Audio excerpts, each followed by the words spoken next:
জীবনটা আসল জীবন। বিশ্বনবী দোয়া করতেন, আল্লাহুম্মা ইন্না নাউযু বিকা মিন আযাবিল কবর। আল্লাহ, আমি আপনার কাছে কবরের আযাব থেকে পানাহ চাই, কবরের আযাব থেকে বাঁচতে চাই। এই কবরের মধ্যে অনেক ফিতনা হবে, অনেক সুয়াল হবে। কবরে প্রশ্ন আছে না নাই? কথা বলেন। প্রথম প্রশ্ন জিজ্ঞেস করা হবে, মার রব্বুক, তোমার রব কে? বলেন, আমাদের রব কে? ওয়া মা দীনুক, তোমার ধর্ম কি? বিষ্ণুবীর চেহারা দেখিয়ে বলা হবে, তাআরিফু মান হাযা রাজুল, এই লোকটারে চিনো? আমরা কি বলবো? আমরা চিনি, উনি আমাদের প্রিয় রাসূল মুহাম্মদুর রাসূলুল্লাহ সাল্লাল্লাহু আলাইহি ওয়াসাল্লাম। এরপরে জিজ্ঞেস করা হবে, এগুলো কোত্থেকে শিখলা? আমরা বলবো, কোরআন থেকে।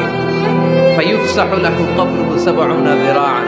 সুন্দর সুন্দর উত্তর করতে পারলে আপনার কবরটারে ৭০ হাত লম্বা করে দেওয়া হবে। ইফতাহু লাহু বাবুন ইলাল জান্নাহ, জান্নাতের দিকে একটা দরজা লাগিয়ে